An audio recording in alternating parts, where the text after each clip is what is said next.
What's up folks, it's Roope here, and in today's video we are going to checking out my studio rack and hear some sounds from it. So sit tight and stay tuned.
This massive project started like 4 years ago when the COVID pandemic hit in the world, and I got some spare time at the moment because everything were cancelled and people stayed at home. I always wanted a rig where everything is patched in and you don't have to connect any cables, so everything you can call in or call out, just click of the button. After I have put this rig together, my workflow is so much faster because now I get every sound immediately. I don't have to switch head or switch pedal or patch some FX processor in because everything is already patched in.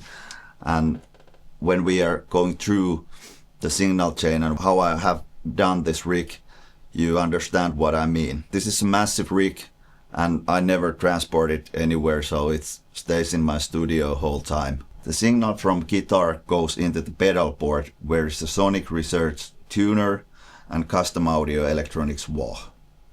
There is also a Fractal MFC 101 MIDI controller which controls this whole rig, and also there is a Boss FB500 expression pedal which works as a volume pedal. From the pedal board, signal hits into Rocktron Patchmate Loop 8 inputs. There are two separate inputs, there's active and passive, and I can switch with the cable, do I want to use the buffer or not, and it depends what I have in the signal chain, do I use the buffer or passive input. Signal is just passing through this input and doesn't hit yet into Rocktron Patchmate loops itself.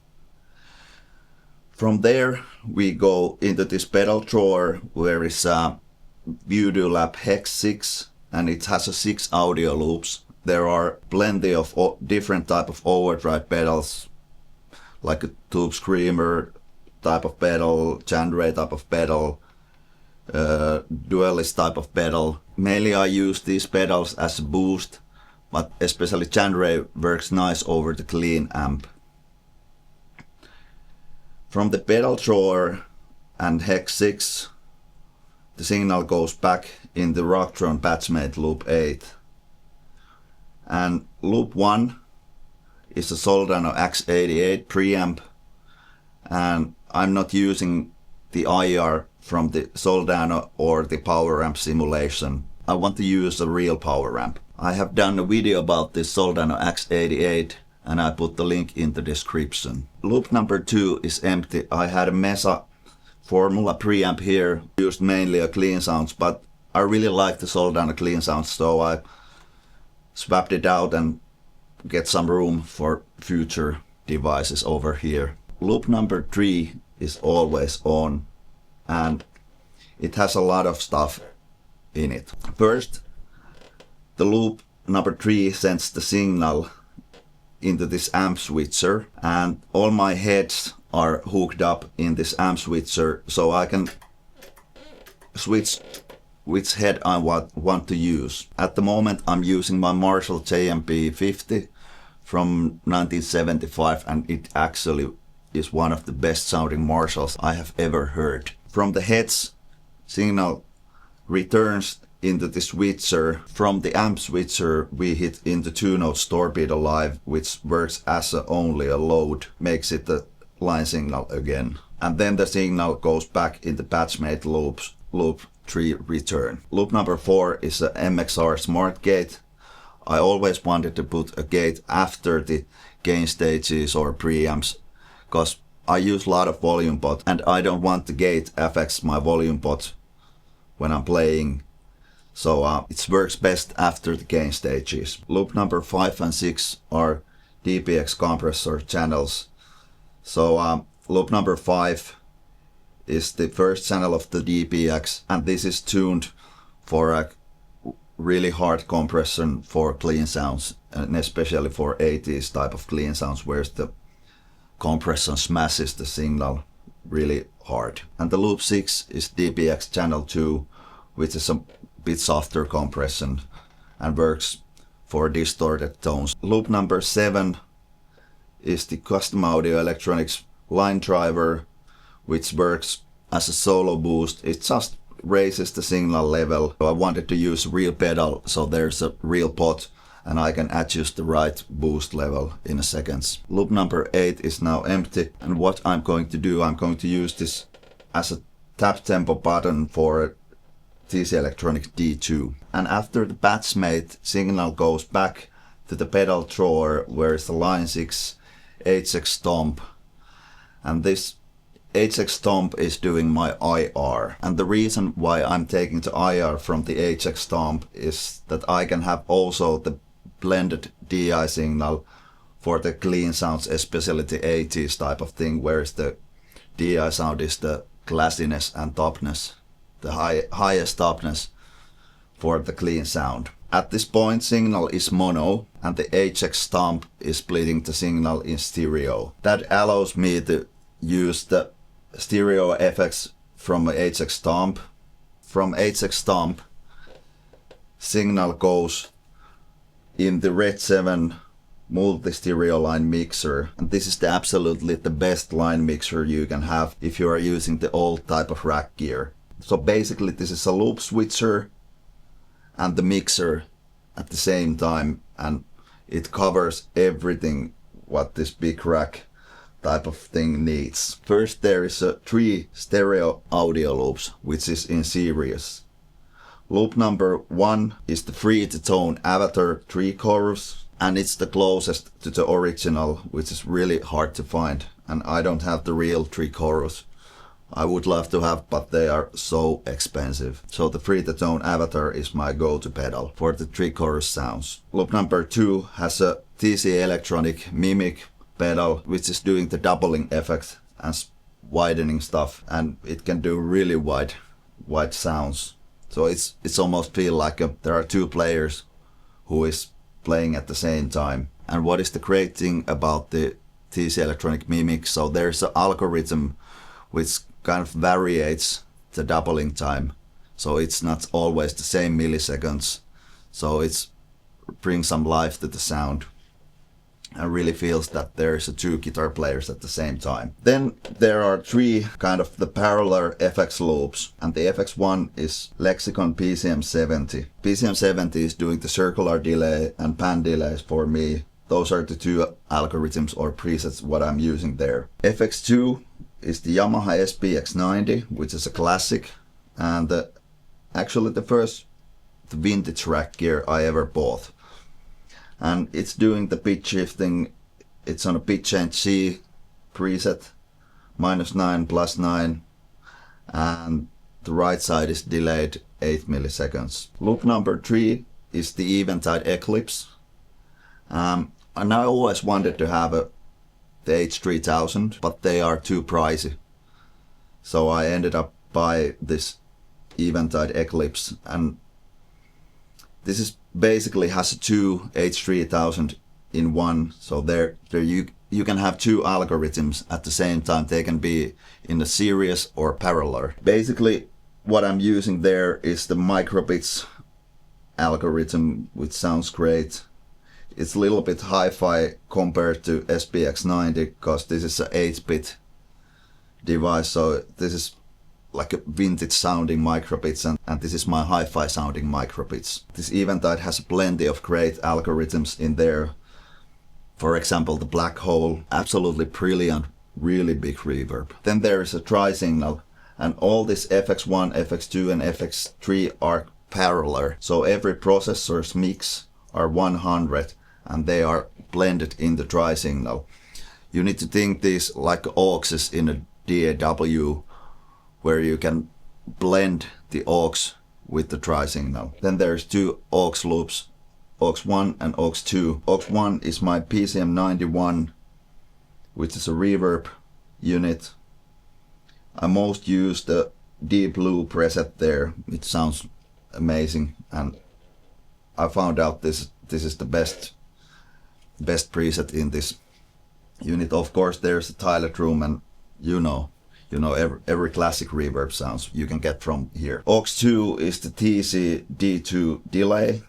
I mainly use the 2290 preset here with the phase shifting. Every FX 1, 2 and 3 has this send switches, so you can send the effects to the aux loops as well. If you want to send a microbits to a delay, then you have a modulated delay, or you can send the delay to a reverb when it's like a softens the delay sound. Then there is a 4 switches for amp switching. I'm not using those because this is a studio rig, so I just clicked every button what I wanted to be on. And the cool thing is I/O in this unit. You can have the sum out there, where is a processed signal blended to a tri-signal, and that's just a left and right signal. Or you can get only the wet signals out and dry signals out, so there's 3 signals coming out. So it's a wet dry wet. When I'm recording, I'm using the wet dry wet type of stuff, so I get the dry signal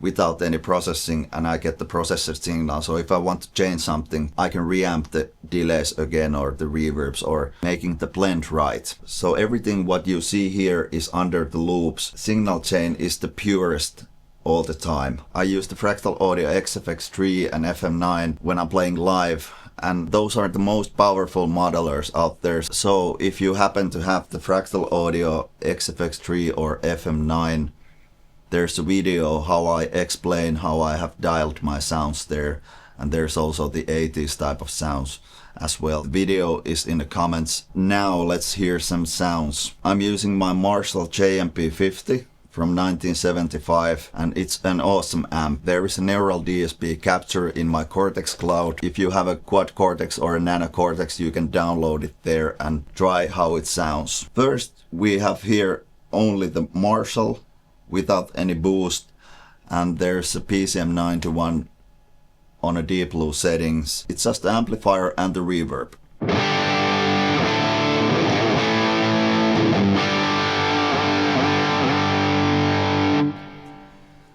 Sounds pretty good for me. And then we can add their microbits, the Eclipse,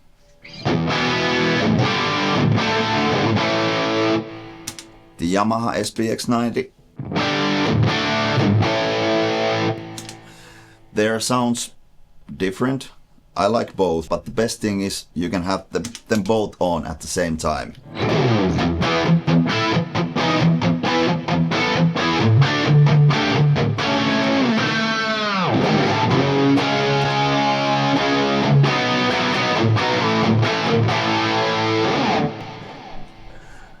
And I also engage the PCM70 for pan delays and Tube Screamer for boost. So it's pretty damn good sample.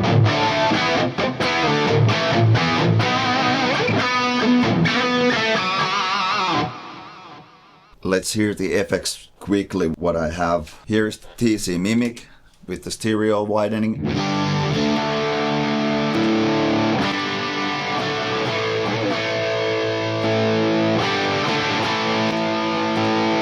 It really widens the signal and makes the doubling effect. Then we have a PCM 70 with the circular delays, the classic Steve Lukather delay.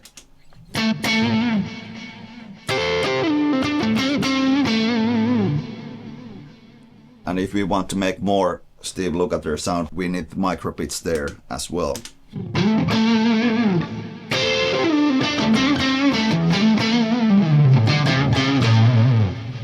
Then we have a D2, which is on the 2290 settings with the phase shifting, really wide delay.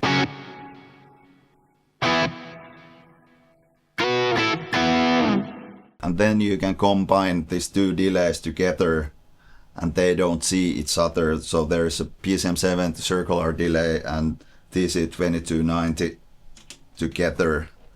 And it's a really big delay sound.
And of course everybody wants to hear the clean sounds. For the clean sounds I used the Soldano X88 clean channel, and I used all the 3 channels from the Soldano in the demo song in the beginning of the video. But here is the Soldano clean channel, and there's 2 micropitches on, 3 chorus on, DI signal on, reverb on, and the DPX compressor is on, and it's the classic rack clean.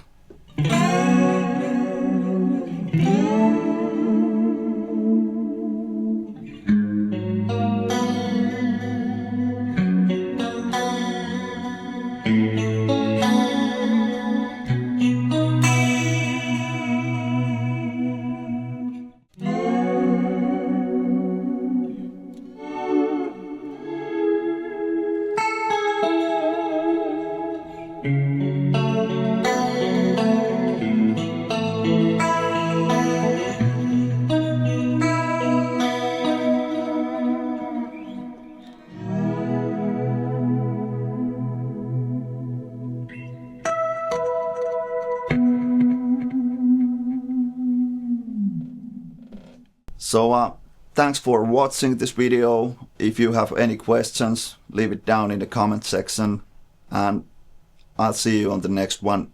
Ciao.